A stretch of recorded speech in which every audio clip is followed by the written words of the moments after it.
good friend of mine's son's 2002 GMC Sonoma here today. It's got the almighty 2.2 4L60 combo in it. And wouldn't you go figure that it's got some transmission issues going on.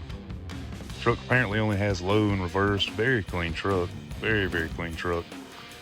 I only think it's got like 150 or 60,000 miles on it. Something to say like that. I'm not sure. But let's dive into this thing, see what we can figure out. Yeah, 156,000 miles on it. I think when they bought this truck, it needed an engine or something, but the transmission was supposedly good. He's been driving the truck for some time, but I really don't think that it needs a transmission. They were really worried about it. He drives this truck back and forth to college and all kinds of stuff. Like I said, it's a very, very clean truck. I don't really know what's going on with it yet, but let's dive into it though and take this thing for a drive. All right, let's see what we got here.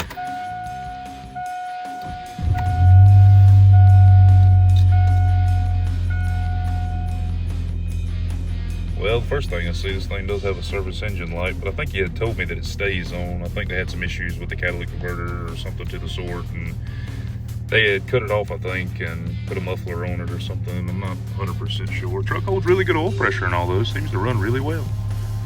Let's see what this thing does. Well, I see that the lights light up around the Prindle switch itself, so it is indicating which gear it's in, so at least we know the switch on the side of the tranny is good. Or as allegedly supposed to be. So let's see what this thing does. Go for a little drive up here. We'll know real quick like what's going on.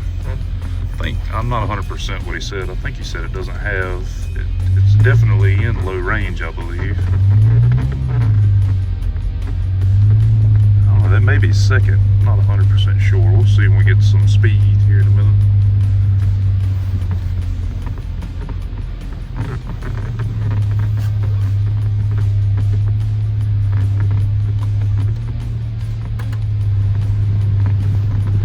Let's see.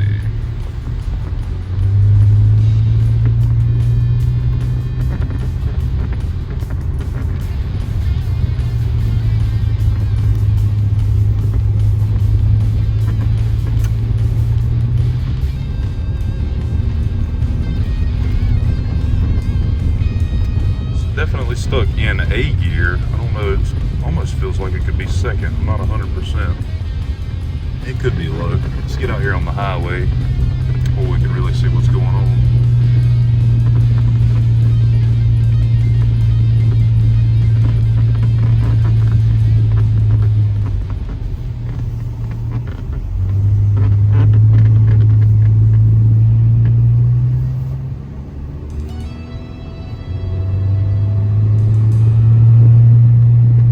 Oh yeah. Yeah, it's got something going on. Definitely.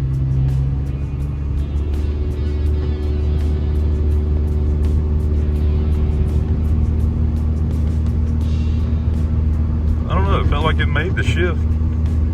Hard to say, it definitely wound out though. I think this thing may have a TPS fault or something, I don't know. We'll pull the codes when we get back to the shop, but I think this thing's got maybe something going on with the throttle position sensor, or could even be a shift solenoid or something sticking. It's definitely got something going on with it though. Not 100%.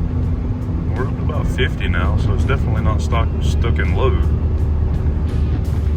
RPMs are still kind of hanging up there though. I don't know what it's got going on with all that.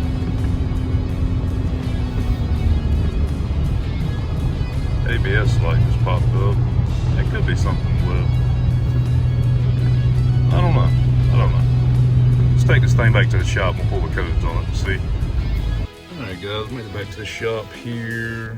Just grabbed a cheap scan tool out of the shop, just one of these small ones. Let's see what's going on with this thing.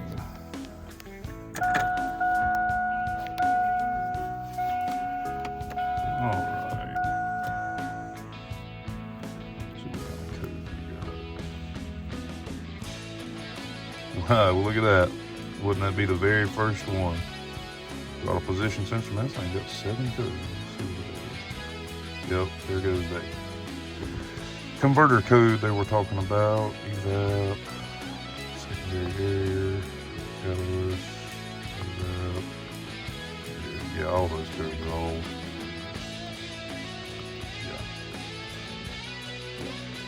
Yeah. Besides the throttle position sensor, all those other codes are pertaining to the catalyst monitor. In other words, being that the converter is cut off of the truck. So too much worried about that, but that's exactly what we were looking for. So let's see if we can go to the parts store real quick, see if they got a TPS sensor in stock, and we'll install it and go from there. All right, let's see if we can get this thing to the part. Try to take this air box off first. See, we got another one right here. Those off. Got a 10mm bolt right here on the intake.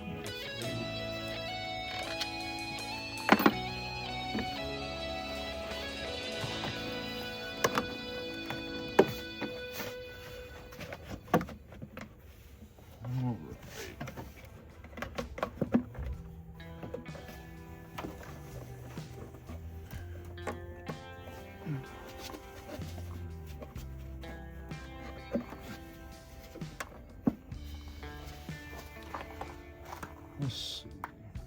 Honestly, guys, it might actually be good enough. We don't have to take it all the way apart. Let's see here. I do believe that's a T20 Torx. It is. Alright, guys, I adjusted the camera a little better where you guys can see what I'm looking at here. Got the old sensor off. Doesn't look too terribly bad. Obviously, we can't tell if it's bad on the inside without really oming it or anything else. But we got a new sensor sitting here anyway. So you see the old one. It's definitely never been changed. Got a factory GM part number on it. I'm gonna say that it's the original. And luckily the parts store had one stock. Got a brand new NTK sensor here. Had a very good look at the NTK stuff. And they have, you know, house brand parts, brands and stuff too, but anytime we can get a good sensor, I definitely don't like to skimp out on those. I've had many issues with sensors, period, so just try not to do that. Okay. Screws and our hardware here.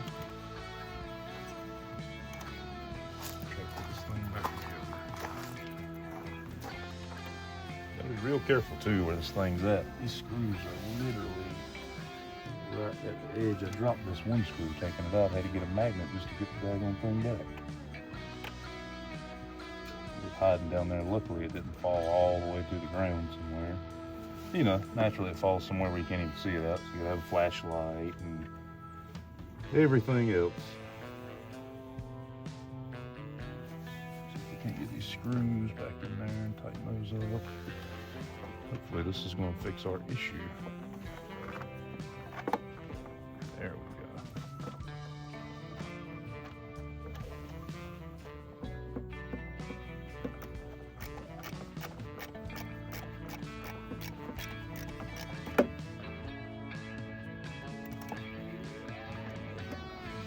One.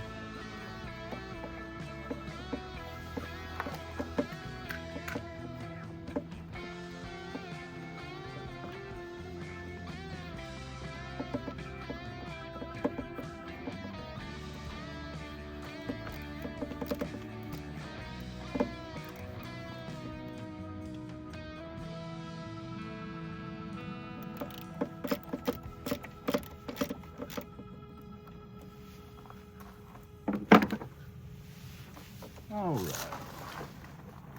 If we can't get this thing back together.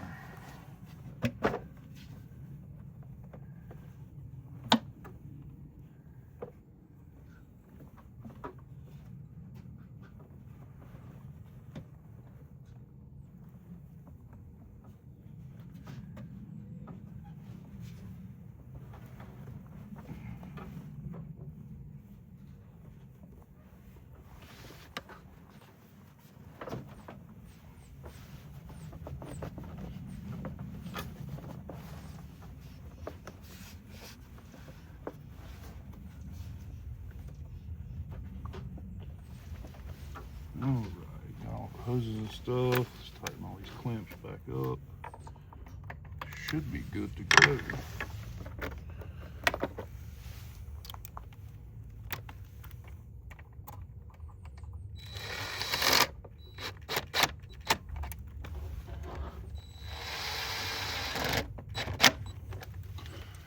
Guys, yes, I know I'm using a small impact gun here, but I usually use it just for speed, obviously not for torque. So be careful if you're using an impact gun. You definitely can strip some stuff. If we can't get this back where it goes. All right. By the way, guys, I did not start recording from the get-go, but I did end up taking the battery cables off as well. Definitely, anytime you're messing with anything with sensors or any of that sort, always unhook your battery cables. If not, you can definitely have some issues with everything trying to reset. So, that being said, guys, let's try this thing out. Back at it on the GMC Sonoma here, guys. Got it on the lift in the shop. It was, in fact, not the throttle position sensor. It definitely was bad because now the code doesn't come back. It does shift from first and it skips second gear, goes into third, fourth, and lockup. So it does not have second gear. So if it feels like it starts to wind out and you let off of it and it comes back down to idle, it actually goes into second gear, but hydraulically, it's not shifting. So when it starts doing that winding out stuff, you can manually pull it down to low gear and it immediately goes into low gear. So I've got suspicion, I think this thing's something wrong with the servo itself on the side of the 4L60. I'll show you guys, I got a light in here right now. You should be able to see it. Right there, that little bitty cover on the side of the transmission. It's up against the tunnel itself. I'm hoping I can get the servo itself out without having any issues. Might have to drop the cross member in the back and let the back of the transmission down, but I'm thinking that maybe the servo itself, one of the collar rings or O-rings itself, hopefully have a little nick or something in it to where, you know, just old and, you know, tarnished and stuff. Hopefully one of them's got a little nick and it's bypassing fluid, not applying the band. So let's get this thing tore apart and see what we can do. I actually did order a Corvette servo for this thing, guys. So hopefully, let's see if I can get it out here. Hopefully that's all that's going to be wrong with this thing. Hold on one second, guys. Working with one hand here. Here you go. We ordered a brand new Corvette servo. The whole assembly comes with the cover, snap rings, new pin, the whole nine. So if this is what ends up being wrong with it, hopefully we'll put that Corvette servo in there. Not only will it fix it, but it'll give it a little firmer shift too. So let's get it apart and we'll go from there. All right, let's see if I got y'all set up good there. Yeah, it looks like you can see it. Already got the snap ring out of this thing. They're not too terrible to get out. It's kind of got a little slot right here. You just put your screwdriver in behind it and then just kind of work all the way around. The ring will fall right out. It's pretty self-explanatory, but this thing's actually snugged up in there pretty good. Maybe I'm hoping we can take our pair of channel locks here and turn this thing to maybe get it to move. Obviously, it's the original transmission. I don't think it's ever, I don't have any suspicion that it's ever been tore apart. Let's see if we can't work this thing back and forth. Well, it's in there, guys. It is definitely in there. Finally got that cover loosened up some. Man, I tell you, that thing was a bear. Probably the worst one I've ever had, but obviously in the truck, it's not the easiest anyway. You see, we ended up beating it up pretty good in there. All the scratches and stuff all around it, but anyway, I ended up having to actually take a air hammer and I put a blunt end on it. That way I could kind of vibrate it, maybe shake it loose a little bit, and it finally came on out of there. But it was definitely a bear. But either way, now we've got the housing popped out to the end here. And what we're actually gonna do is get a little small pick, something like this right here. And this thing's actually got an O-ring in this cover right here. And what we're trying to do is manage to get this pick behind this O-ring and tear it and or pull it out, one of the two. Whatever happens, however we can get it out. But once we get that O-ring removed, we can get that covered all the way out. Just kind of like so. We broke the O-ring, so now we should be able to pull this O-ring out like that. Now we've got O-ring out, the cover should just about fall right out.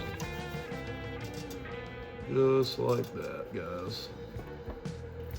And it's gonna have some fluid come out too, so definitely be prepared for that.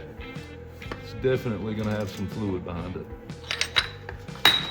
Okay, well that's fine too. Fell on the floor, but you get the idea. Now let's see if we can't move this part of the servo next. Try to pull the disc out, or what I call the disc anyway. See if we can't get this disc off the end of the pin, like so. It's got a spring in there as well, kind of behind it. There goes the disc. Okay, well, we'll just drop everything. That's fine too. That'll be just fine. We'll just drop it all. So we can wiggle this out. Here's the outer portion of our housing assembly. I ain't so sure we ain't gonna just drop it all the way it looks. Got a lot of room in here, guys. I'm hoping we can get most of this out. Oh, come on, man. It lacks just a little bit. There we go. That will do it. All right, y'all. We got our new servo put back together in here. It's kind of hard to see. It's the only reason I really didn't film a whole lot putting it back. Just, you know, backwards from the way you just put it back, or you pulled it apart, in other words. Just put it back together the opposite way. Shaft in first. Inside collar ring, outside collar ring, cover, and the button on the inside of the cover. Make sure you put your new spring in though, don't get it mixed up. It is a little longer if it's Corvette servo. Anywho, we got it in there, snap ring back in, and we're gonna go try to take this thing for a drive. Back at it again on the little S10. Following up, here we are about a week later after our Corvette servo install. Wouldn't you know it, still no change, still doesn't have second gear. Shifts into third, goes to fourth, lock up on the converter, everything does exactly like it's supposed to, but still no second. That being said, we hooked up the HP tuners cable, we pulled a data log on it, did some driving around. I mean, everything that we could do. This thing's commanding for it to go into second gear. It makes the shift, the solenoids are turning on and off, everything in it's doing exactly what it's supposed to do. So we actually ended up pulling the transmission out of it. Went through the transmission, all brand new clutches, new steels, new hardware. I mean, everything in it's brand new. Wiring harness, solenoids, the whole nine. All the valves inside the valve body, everything has been replaced. Put a shift kit in it. Nothing's changed. Still didn't have second gear, so we did end up finding the issue on it, even though 100% you couldn't have told me that it would have been, being that all the system was working exactly like it's supposed to, you know, it's showing that it's commanding the shift. But just so you guys know, if you have this same kind of issue, even though a lot of people will probably go straight to this, but after doing some data logging and everything else and being able to actually look at what it's doing, even the transmission builder said the same thing. I've built handfuls of 4L60s. My builder that builds all kinds of different transmissions said the same exact thing. He said it definitely probably needs a transmission. So we go through, build it, put it back in, same thing. You want to know what the cause was? Computer. 100%. You couldn't have told me that this is what it could have been. This could have saved from spending all the other money, which luckily it was kind of an investment for my buddy to do so for his son. He goes to college way up the road, 5 or 6 hours away. He drives this truck every day. So at least we know now the transmission's new, the engine's been replaced. I mean, the little truck should run forever. It's only got like 150,000 miles on it. So that being said, we got a new used ECM from Marsh's at the junkyard. Shout out to them. Luckily, they did have one on the yard out there that was the same exact year model, 2002, 2.2, automatic, 4L60, everything basically exactly just like this truck. So that being said, they had one in stock, got it shipped down here to us, and we put it in there. We took the HP tuners, unlocked the ECM, turned the VATs off so the anti-theft wouldn't, get a hold of it and it wouldn't run or anything like that. As soon as we go up the road, shifts every time. It's perfect. Everything does exactly like it's supposed to now, but you couldn't have paid me to tell me the ECM would have been causing only second to do exactly what it was doing. Even though it was showing it was shifting into second gear, it was in fact not shifting to second gear though. So figured we'd go ahead and just get a conclusion here together. Didn't know if anybody else has ran through this before. Kind of wanted to do a little write-up on it just because maybe this will save you guys a lot of money from having to build a transmission. If that's what everybody's telling you it is, it was in fact not the transmission.